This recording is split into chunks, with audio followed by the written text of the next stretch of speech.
Amin. Amin. Ya, pada saat kapan badai itu pasti berlalu? Ayo jawab.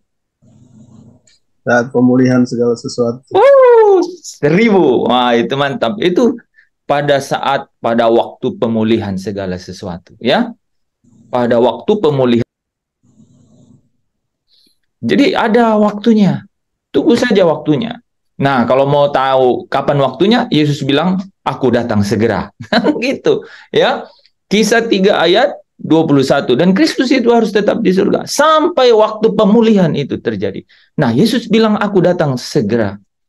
Teman-teman, jangan terlalu pikir kapan datang. Aduh, 10 tahun yang lalu kita kita masih hangat di pikiran kita itu. 10 tahun yang lalu. Saya 30 tahun yang lalu masih hangat tuh. 30 tahun yang lalu tuh saya masuk kuliah loh. 30 tahun yang lalu. Rasanya masih kemarin sore, saudara. Ya. Jadi kata segera itu tidak basa-basi itu. It's going to be over soon. Gitu. Ya. Pasti akan segera. Kita nggak tahu kan, seperti pencuri, ya, datang tiba-tiba, ya. Kalau tidak ada kamera, bagaimana tahu kalau ada pencuri atau, ya, pasti. Nah itu. Ya, nah CCTV surga, saya pernah khotbah di sini. CCTV surga bukan hanya 24 jam, tidak terikat oleh waktu kosmis, tapi in everlasting, di dalam kekekalan. Jadi kemurnian, nah ini, kemurnian hati yang saudara miliki itu digambarkan seperti emas di dalam Yerusalem baru, yang seperti kaca yang jernih dan kaca yang murni, saudara.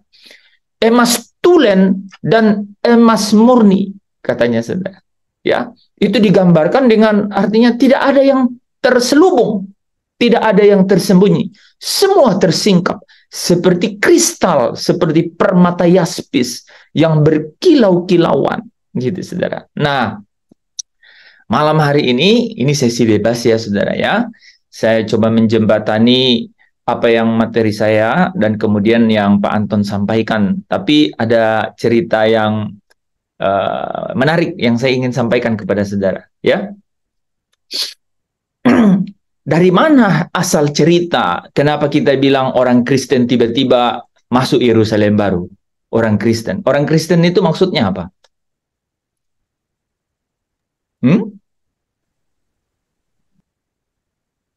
Kenapa buka mic terus tutup? Oke. Apa Pengikut arti? Kristus. Pengikut Kristus. Itu orang Kristen itu jelas-jelas tidak ada arti lain. Mereka adalah pengikut Kristus, gitu. Kalau orang bilang pengikut apanya?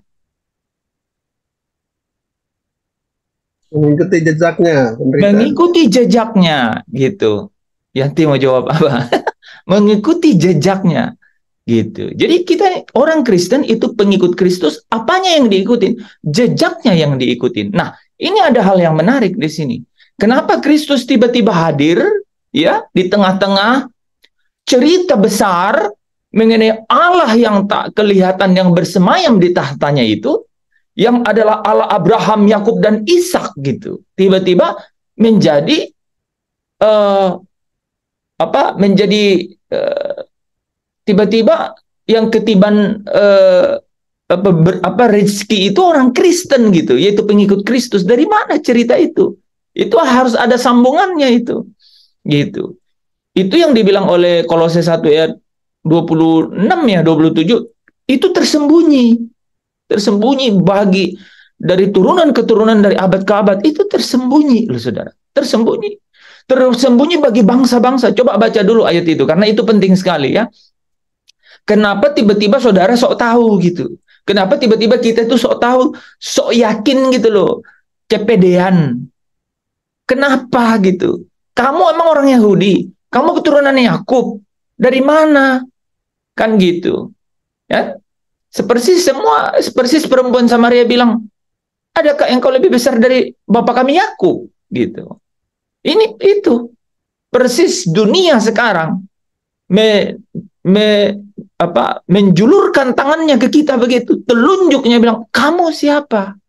Tiba-tiba berkata pemilik Yerusalem baru. Where is the history came from? Gitu. Dari mana sejarahnya? Gitu kan? Kok tiba-tiba? Ya. Nah, persis perempuan itu kan bilang, adakah kau lebih besar dari Bapa kami aku? Gitu. Nah, coba baca itu dulu ya, Kolose 1 ayat 26 dan 27. Kolose 1 ayat 26 dan 27, yaitu rahasia yang tersembunyi Oke, berarti dari mundur abad ke abad. 25 lagi. Coba.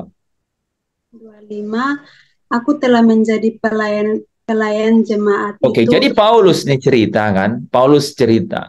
Nah, Paulus ini cerita dia adalah satu kesaksian yang bisa kita percaya karena dia ketemu Yesus kan, dia ketemu dengan Yesus, dia bercakap-cakap dengan Yesus kan, melalui penampakan Yesus dalam perjalanannya ke Damsik. Jadi Paulus cerita ini setelah dia mempelajarinya. Silakan Yanti. Aku telah menjadi pelayan jemaat itu sesuai dengan tugas yang dipercayakan Allah kepadaku untuk meneruskan firman-Nya dengan sepenuhnya kepada kamu, yaitu rahasia yang tersembunyi dari abad ke abad dan dari turunan ke turunan, tetapi yang sekarang dinyatakan kepada orang-orang kudus-Nya. Kepada mereka Allah mau memberitahukan betapa kaya dan mulianya rahasia itu di antara bangsa-bangsa lain, yaitu Kristus ada di tengah-tengah kamu, Kristus yang adalah pengharapan akan kemuliaan. Amin. Nah, jadi kan ada tiba-tiba nih ya. Jadi Paulus tahu dan Paulus menyingkapkannya, menuliskannya bahwa itu tersembunyi, memang tersembunyi. Ya, kalau kita belajar 2 Korintus 3 kan, 2 Korintus 3 ya, ayat 14 sampai 16, ya tersembunyi. Ya, tersembunyi memang kan. Nah, saudara, mari kita lihat apa sih yang tersembunyi itu. Mari kita pelajari, saya punya 1, 2, 3, 6 slide gitu ya, saudara. Mau cerita, ini bukan slide sih, tapi saya punya 6 display mengenai ayat-ayat yang menceritakan mengenai itu. Kita mulai dari nubuatan Nabi Yeremia, ya. Ini kan penting ceritanya kan. Kenapa tuh tiba-tiba kan? Nah, ya. Jadi kepada Yeremia. Jadi ini kan Yeremia itu nabi besar dalam perjanjian lama. Jadi sebelum Yesus datang, gitu kan? Nih lihat, sesungguhnya akan datang waktunya. Jadi akan ada waktu. Nah, nanti saudara catat waktunya itu apa, ya. Nah, ada yang menarik nih ya, biar saya kasih rahasia aja. Ini kata datang waktunya, inilah waktu kelegaan itu, tapi belum waktu pemulihan. Catat tuh kata dua waktu dalam kehidupan perjalanan orang Kristen yang sangat penting adalah waktu kelegaan dan waktu pemulihan. Saudara, Nikodemus ketemu waktu kelegaan. Nikodemus ketemu. Tapi pemimpin muda yang kaya tidak bisa ketemu. Waktu kelegaan itu dia nggak ketemu. Dia tidak berpaling kepada Yesus, ya, yang memanggil dia. Hanya orang yang menerima panggilan Yesus yang ketemu dengan waktu kelegaan. Marilah kepadaku, hai kamu yang letih lesu dan berbeban berat, aku akan memberikan kelegaan kepadamu. Kisah 3 ayat 20, itu luar biasa kan? Coba baca. Kita call gitu ya, itu penting sekali. Ini nggak apa-apa, 30 menit pasti rampung nih. Tapi saudara akan mengerti dari cerita Taurat, Allah memanggil Abraham sampai Yerusalem baru. Cerita benang emasnya itu di mana dirangkai itu. Ya, silakan. Kisah 3 ayat yang ke-20, agar Tuhan mendatangkan waktu kelegaan dan mengutus Yesus yang dari semula diuntukkan bagimu sebagai Kristus. Iya, jadi agar Tuhan mendatangkan waktu kelegaan. Hei pemimpin muda yang kaya, agar Tuhan mendatangkan waktu kelegaan. Ya, tapi dia berpaling. Ketika Yesus memanggil dia tidak mau mengikut Yesus. Kepada Nikodemus, agar Tuhan mendatangkan waktu kelegaan, ketika Yesus berkata-kata kepada Nikodemus, Nikodemus berkata, bagaimana supaya aku dapat dilahirkan kembali?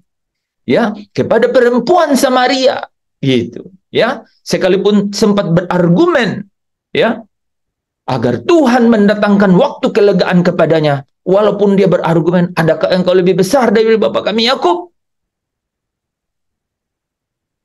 Yesus berkata, air itu yang dari sumur Yakub, kau minum, kau haus lagi. Tapi kalau minum dari air yang kuberikan, you tidak akan haus lagi. Tetapi melainkan. Jadi dalam bahasa aslinya itu lebih daripada itu. Bukan hanya sebaliknya, tapi lebih daripada itu. Air itu akan menjadi fountain waters. Menjadi sumber mata air. Menjadi sumber mata air artinya Roh Kudus. Yohanes 8, 7 ayat 39 menceritakan. Karena ketika engkau menerima Roh Kudus itu, maka dia akan memimpin engkau dari satu kemuliaan kepada kemuliaan yang lain. Karena kemuliaan itu yang akan mengantar engkau untuk menerima janji yang sesungguhnya itu. Ya, jadi ada waktu kelegaan itu bermain sangat signifikan peranannya dalam hidup orang. Banyak cerita, ya, orang yang ketemu Yesus yang memanggil mereka kepada waktu kelegaan. Lagi-lagi, you orang Kristen, artinya orang pengikut Yesus, ikut Kristus, ya kan? Nah, rupanya Kristus yang memanggil orang. Siapa Kristus? Siapa Kristus tiba-tiba muncul di tengah-tengah perjalanan dari orang-orang yang dipanggil oleh Allah? Ya, mari kita lihat ya. Nah, sesungguhnya akan datang waktunya. Jadi akan ada waktu kelegaan itu. Demikianlah firman Tuhan, aku akan mengadakan perjanjian baru. Perjanjian baru. Lihat ya, dengan kaum Israel dan kaum Yehuda. Jadi perjanjian baru memang dengan kaum Israel dan kaum Yehuda. Bukan seperti perjanjian yang telah kuadakan dengan nenek moyang mereka. Jadi bukan. Itu perjanjian itu. Bukan itu. Bukan itu. Jadi jangan lagi sebut perjanjian itu. Jelas-jelas kan, Yeremia loh, belum Yesus datang. Pada waktu aku memegang tangan mereka dan membawa mereka keluar dari itu kan perjanjian. Perjanjianku itu telah mereka ingkari. Ingat ya, teman-teman. Itu mereka ingkari. Saya akan bahas di Ibrani nanti. Ada tulisan yang lebih jelas persis sama, ya. Jadi di perjanjian lama dan perjanjian baru. Jadi mereka ingkari meskipun aku menjadi tuan yang berkuasa atas mereka, demikianlah firman Tuhan. Jadi sekalipun tapi mereka ingkari. Wah, itu luar biasa juga ya. Jadi walaupun Allah itu maha kuasa mengendalikan segala sesuatu, tapi mereka ingkari, ya. Perjanjian itu artinya mereka punya kehendak bebas kan. Tetapi beginilah perjanjian yang kuadakan dengan kaum Israel sesudah waktu itu, sesudah waktu kelegaan. Sesudah waktu kelegaan, ingat ya. Akan datang waktunya, jadi belum datang. Nanti datangnya pada saat Yesus sudah menyelesaikan segala sesuatu. Demikianlah firman Tuhan, aku akan menaruh Tauratku di dalam batin. Jadi tidak pada loh batu. Nanti saudara ingat-ingat ya, 2 Korintus 3 kita akan bahas nanti. Di situ ada kata loh batu sama roh yang menghidupkan. Jadi jadi aku akan menaruh Tauratku di dalam batin mereka dan menuliskannya dalam hati mereka. Maka aku akan menjadi Allah mereka dan mereka akan menjadi umatku. Jadi yang kita bahas kemarin di Yehezkiel 37, ini muncul kata-kata ini yang konsisten sampai di Yerusalem baru. Jadi tujuan Allah sesungguhnya mengenai perjanjian adalah membawa kembali mereka, apa saudara? Menjadi umatnya. Menjadi umatnya. Kalau mereka menjadi umatnya, apa yang Allah inginkan bagi umatnya ini? Kan dia jadi Allahnya dan mereka menjadi umatnya.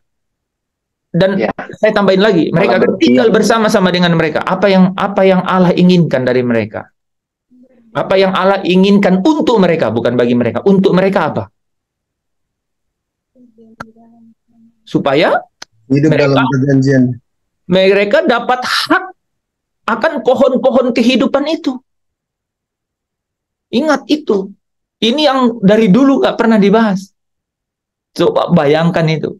Jadi untuk apa? Oke, mereka akan menjadi umatnya dan dia akan menjadi Allahnya. Dan kemudian dia akan ada di tengah-tengah mereka, membentangkan kemahnya di antara umatnya. For what? Untuk apa? Nah, saudara ingat, ketika manusia dihalau keluar dari Taman Eden, Kejadian 3 ayat 24. Ada kerub yang memegang pedang menyala-nyala dan menyambar-nyambar supaya mereka tidak dapat masuk ke dalam pohon kehidupan.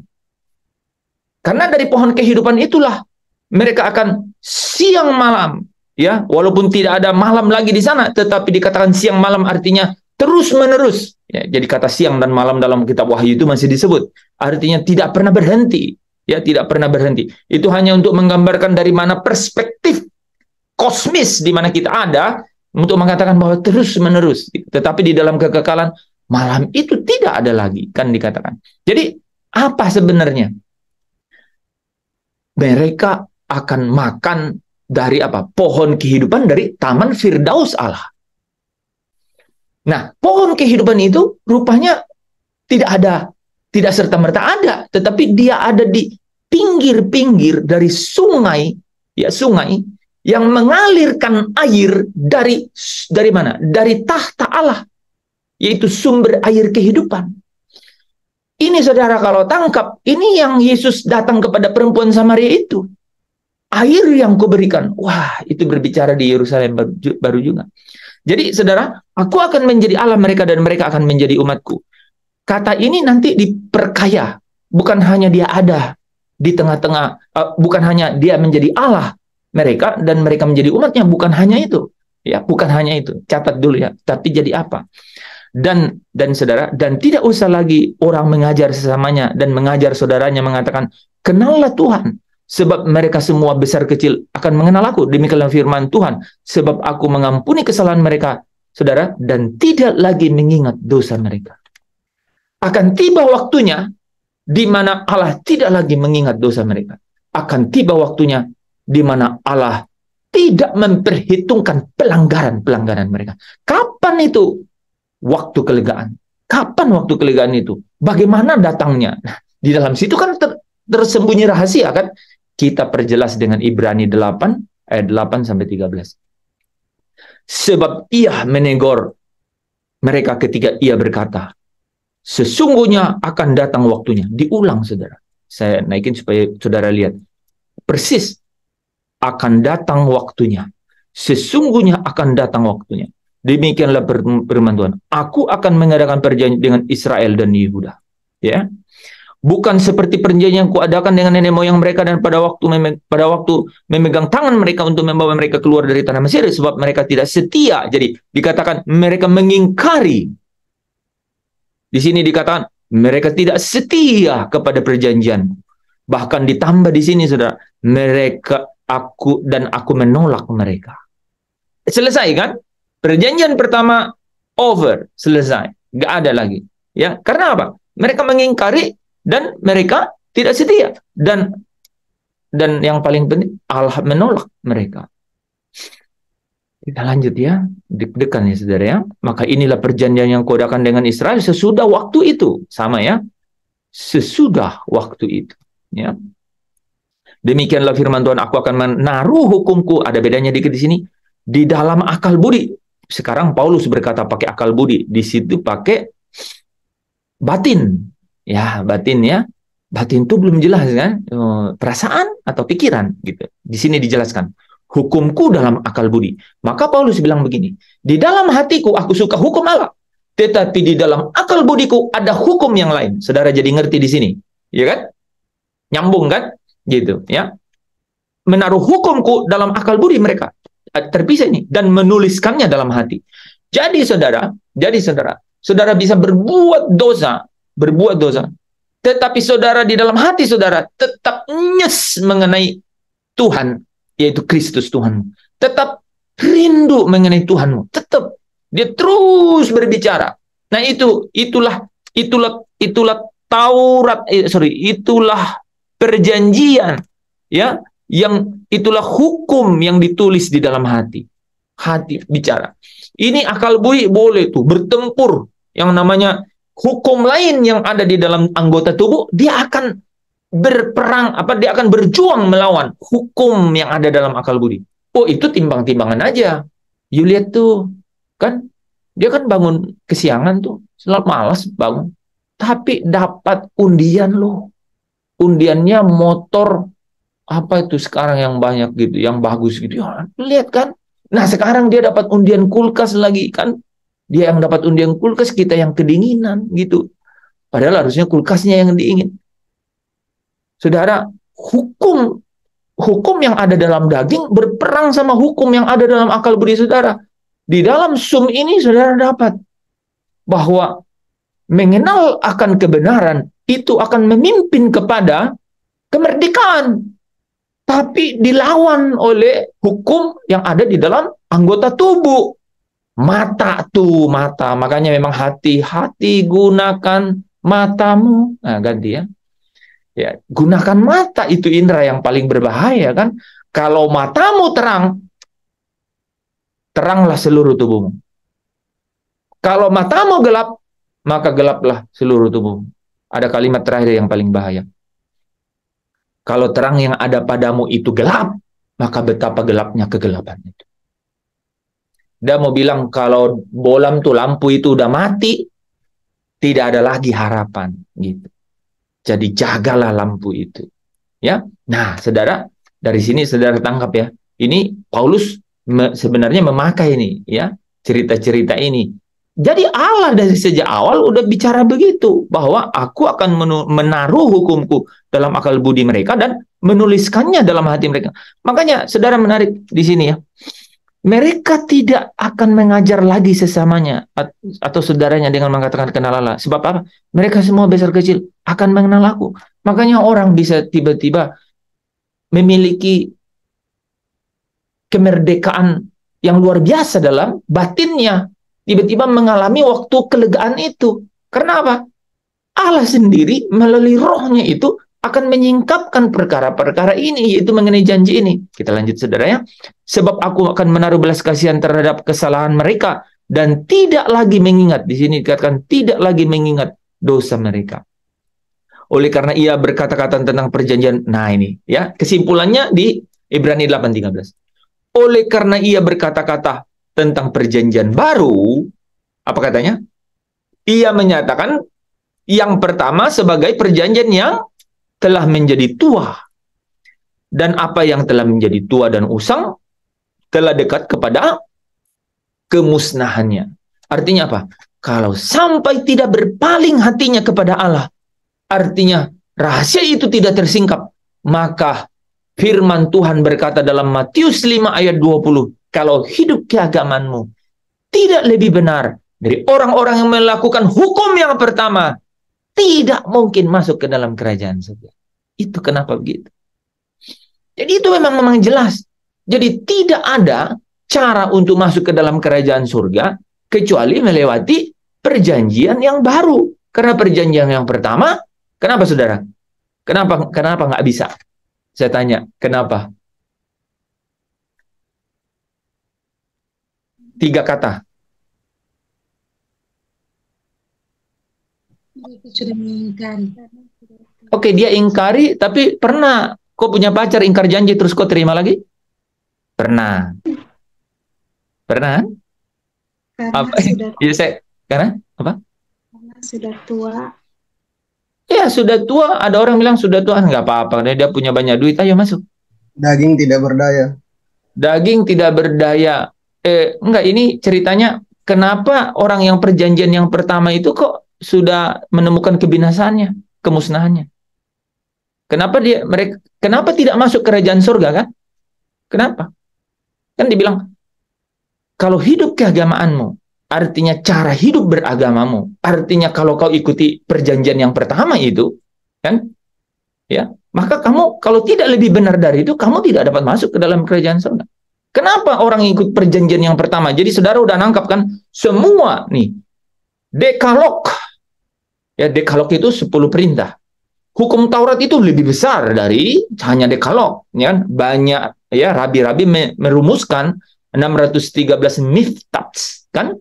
Ya, untuk menjagai itu. Dan banyak aturan-aturan hari raya, aturan-aturan korban, ya, aturan-aturan mengenai mana yang najis, ya. Kenapa? Kenapa yang perjanjian pertama dari bacaan kita tadi loh?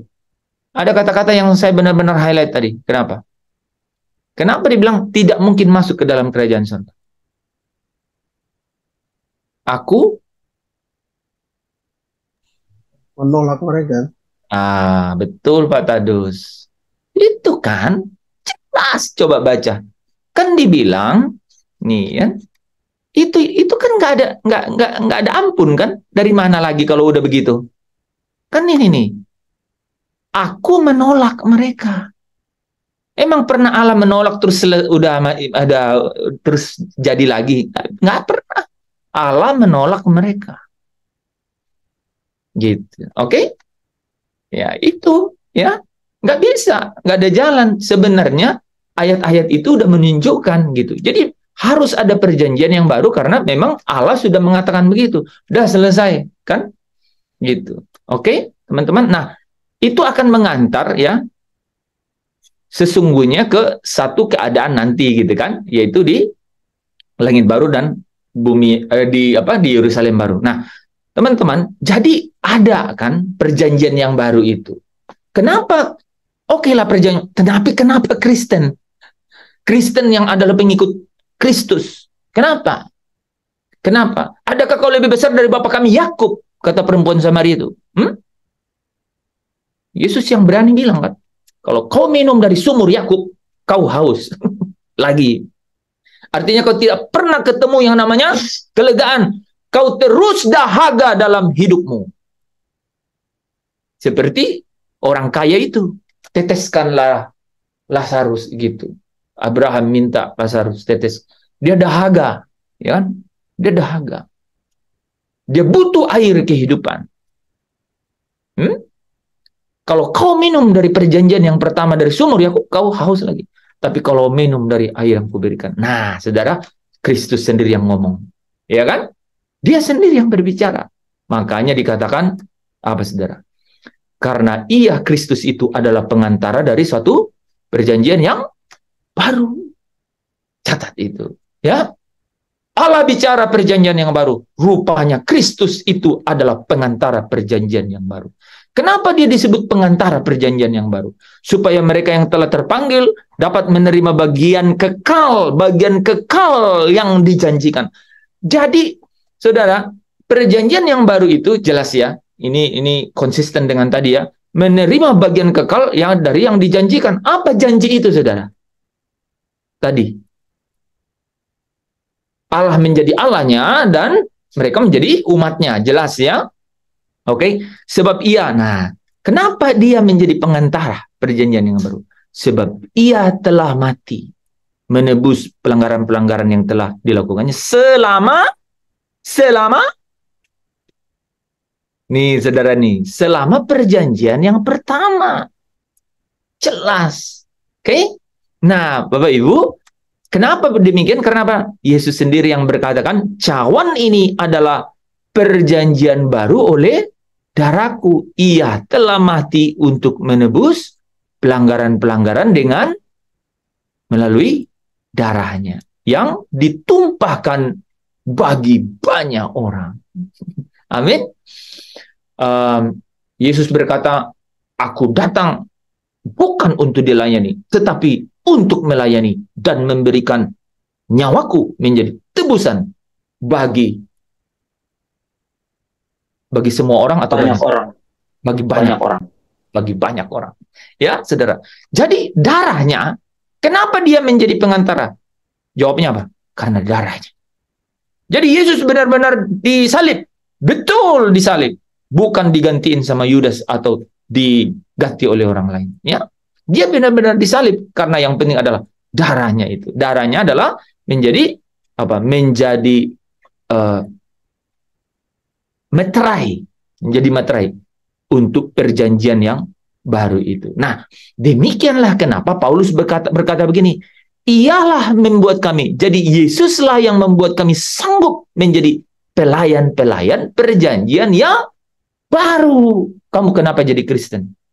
Hasil dari apa? Dari apa? Dari pemberitaan Injil dari para rasul yang adalah pelayan-pelayan dari perjanjian yang baru yang dimeteraikan dengan darah Yesus karena dia adalah pengantara itu perjanjian yang baru. Kenapa harus perjanjian yang baru? Oh, perjanjian yang pertama itu sudah diingkari dan Allah menolak mereka-mereka yang mengingkari perjanjian yang pertama itu.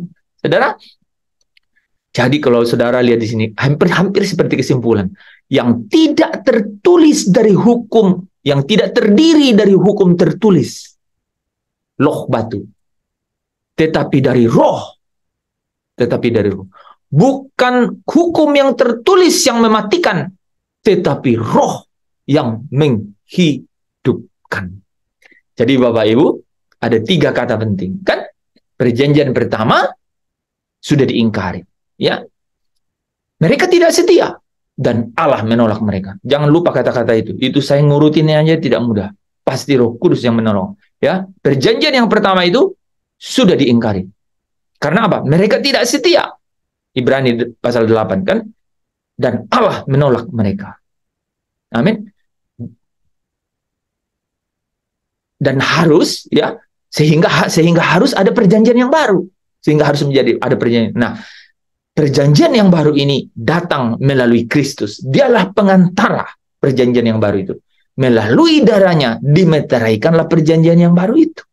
Oke? Dan inilah ya yang diberitakan oleh Paulus sebagai apa? Pelayan perjanjian yang baru.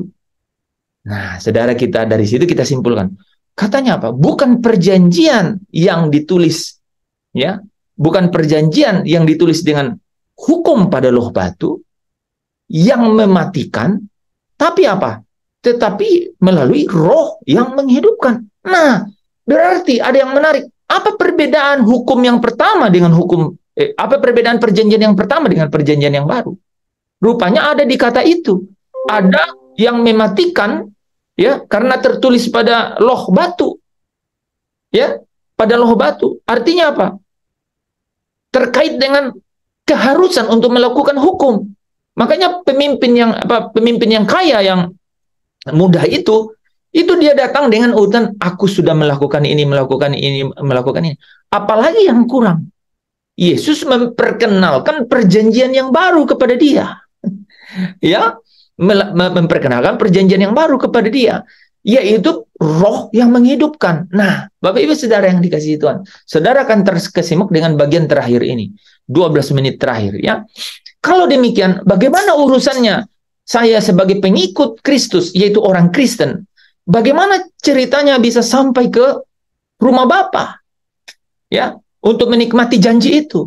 Bagaimana hubungannya dengan katanya perjanjian baru ini adalah roh yang menghidupkan? Rupanya perbedaan perjanjian pertama dan perjanjian yang baru itu adalah perjanjian yang baru ini adalah roh yang menghidupkan. Mari kita simak sama-sama. Alkitab menjawab dirinya sendiri. Ya. Galatia pasal 5 ayat 18. Tetapi jikalau kamu memberi dirimu dipimpin oleh roh yang menghidupkan, yaitu pelayanan perjanjian yang baru, maka kamu tidak hidup di bawah perjanjian yang pertama. So there is only one way, kan gitu, untuk dapat menikmati atau menikmati janji dari perjanjian yang baru, yaitu dengan cara apa? Dipimpin oleh roh. Saudara kalau membayangkan cerita ini, Yohanes pasal 4 ayat 13 dan 14. Ketika Yesus berkata di ayat 14, tetapi air yang kuberikan ini tidak akan membuat engkau haus lagi, melainkan akan menjadi mata air yang memancar ya, sampai kepada hidup yang kekal. Di ayat 23 dan 24 dia langsung berkata-kata mengenai Bapa mencari penyembah-penyembah yang benar, yang menyembahnya di dalam roh. Nah, saudara, kaitkan ya. Jadi orang yang memberi diri dipimpin oleh roh ini yang tidak hidup di bawah hukum Taurat, melainkan, saudara lihat, kamu lepas dari Kristus nih. Ini dipertegas ya. Kamu lepas dari Kristus jikalau kamu mengharapkan kebenaran dari hukum pertama dan kamu hidup di luar kasih karunia. Kalau demikian, kamu pasti hidup di luar kasih karunia. Oke? Jadi kamu harus hidup menurut perjanjian yang baru. Nah, saudara, Roma 8 ayat 14. Semua orang yang dipimpin roh Allah. Jadi, memberi diri dipimpin oleh roh, maka kamu akan hidup dalam perjanjian yang baru. Rupanya kalau memberi diri dipimpin oleh roh, disebut anak Allah. Makanya saudara kalau lihat ayat ini nih, Wahyu 21 ayat 3 berkata, di bagian akhir, mereka akan menjadi umatnya dan ia akan menjadi Allah mereka. Tetapi ketika di ayat 7 tiba-tiba berubah. Barang siapa menang, aku akan menjadi Allahnya dan apa katanya? Ia akan menjadi anakku. Saudara, efek dari kata barang siapa menang, siapa yang pernah menang? Siapa yang pernah menang? Kristus yang pernah menang. Ya.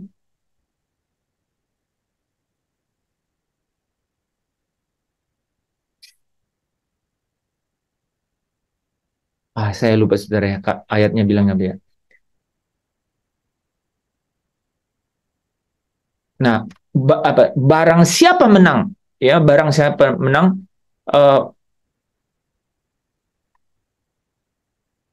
aku akan mendudukkan dia di atas tahtaku, aku akan mendudukkan, aku akan mendudukkan, mereka akan duduk bersama aku di atas tahtaku, ya, sebagaimana aku duduk bersama dengan Bapa di atas tahtaku. Tapi saya lagi nyari ayat bagaimana aku telah menang. Iya, itu sebagai, coba baca ayatnya itu, Pak. Barang siapa menang, ia akan kududukkan bersama-sama dengan aku benar. di atas tahtaku, sebagaimana aku pun telah menang. Jadi ada kata-kata di situ tuh. Jadi barang siapa menang, aku akan duduk bersama aku di atas tahtaku, sebagaimana aku menang. Nah, ini itu yang tadi saya cari. Jadi Kristus yang telah menang. Jadi kamu pun harus menang. Nah, orang yang menang, memang kita harus bahas, orang yang menang itu adalah anak, saudara. Itu adalah anak. Itu penting sekali ya kata-kata itu. Jadi kita kembali ke sini ya. Beberapa menit terakhir ya, saya masih ada 2 display ya. Jadi saudara, jadi orang yang dipimpin oleh Roh, merekalah yang hidup dalam perjanjian yang baru. Perjanjian yang baru. Dan orang yang dipimpin oleh Roh itu disebut anak Allah. Mereka disebut anak Allah. Galatia 4 ayat 28 katakan begini. Dan kamu saudara-saudara, coba lihat, coba perhatikan. Kamu sama seperti Ishak. Apa katanya? Anak-anak janji. Anak-anak janji. Jadi anak-anak itu pasti hubungannya sama janji. Kenapa?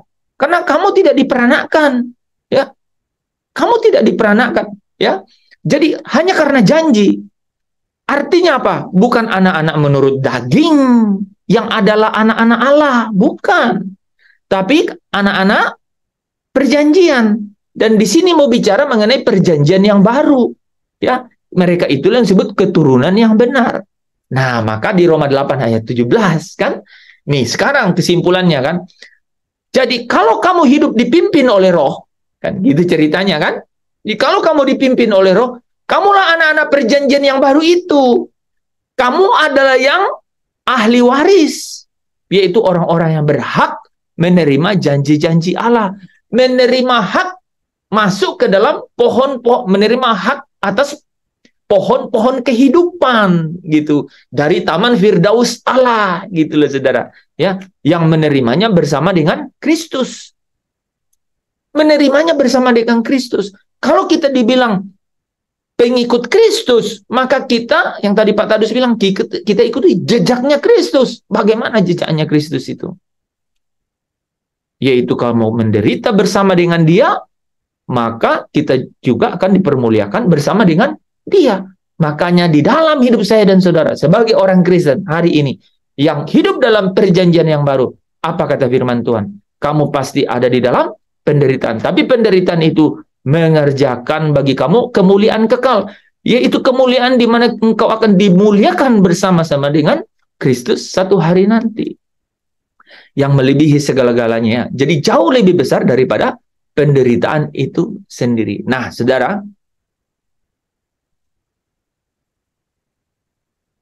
ini bukan saudara ya.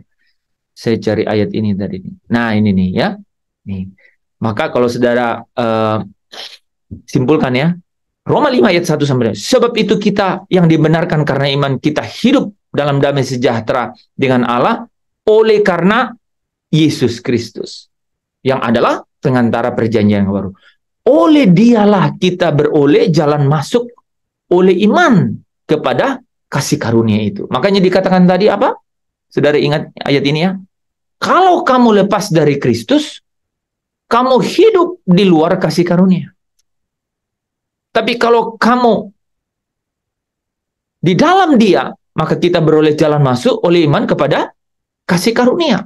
Dan ingat, di dalam kasih karunia itu kita berdiri dan bermegah untuk suatu pengharapan untuk menerima kemuliaan Allah itu. Bagaimana caranya? Perjanjian yang baru adalah roh yang menghidupkan. Roh yang menghidupkan. Orang yang dipimpin oleh roh Allah, mereka lah yang anak-anak Allah. Anak-anak karena perjanjian itu. Makanya dikatakan di sini bahwa Roh Kudus itu adalah jaminan bagian kita sampai kita memperoleh seluruhnya. Yaitu penebusan yang menjadikan kita milik Allah untuk memuji kemuliaannya. Nah, di bagian terakhir kan nyambung ya saudara ya. Judulnya Pak Anton kan jalan penebusan ya. Amin ya. Terima kasih teman-teman. Kita tutup dalam doa ya. Bapa di dalam kerajaan surga, kami mengucap syukur untuk firman kebenaran yang boleh disingkapkan bagi kami. Roh Kudus, Engkau bekerja luar biasa.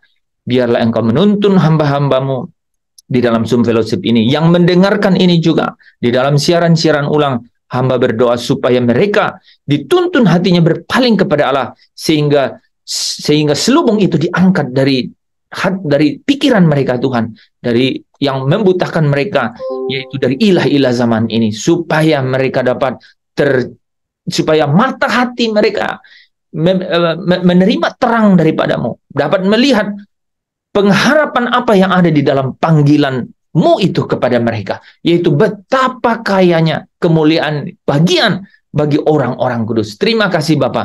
Biarlah Engkau terus-menerus bekerja menjadikan kami bejana Tuhan, di mana terus melimpahkan roh-Mu itu sampai kelegaan kami meluap melimpah, sehingga kami dapat berkata kemuliaan yang Engkau nyatakan dalam hidup kami itu melebihi segala-galanya. Terima kasih Bapa. Di dalam Kristus Yesus kami datang kepadamu. Saudara yang diberkati, yang percaya bersama dengan saya katakan amin. Amin. Amin. Amin. Terima kasih Pak. Oke, selamat malam.